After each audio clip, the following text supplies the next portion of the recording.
There's two parts to the Jira integration that we have. I'll show you both parts.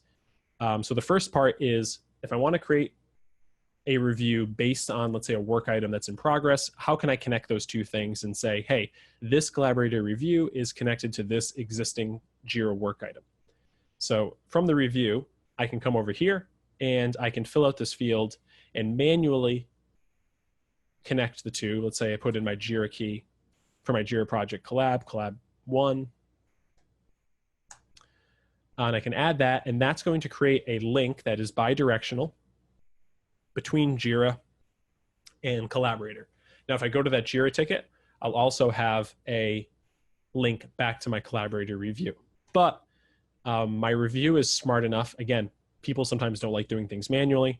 If I come over here and say something like, hey, this also relates to collab 2. So I mentioned a Jira key in my comment that I'm about to add.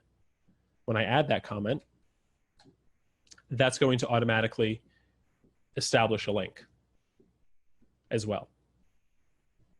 So that's the first half of the Jira integration. And the second half of the Jira integration is when it comes to resolving defects. So let's go back to this defect down here that we left on my document.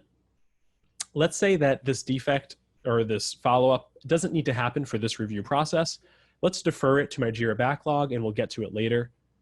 Rather than calling this thing fixed, because it's truly not fixed, what I'm going to do is defer this or track this externally to Jira by exporting the issue to my Jira project.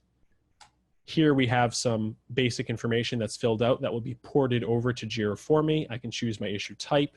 If my issue type required some custom fields, required some fields to be populated, those would also display here at this point in time. Issue type of bug for my project is not. So I'll create the issue. And when I create that issue, it's going to create a new issue in Jira. It's going to resolve my issue from Collaborator's point of view. And that's important because that means I can now close out my review. And it's going to also link that issue to my review. So we have full traceability, full ability to report on it, and we have, everything we need to follow up at a later point in time.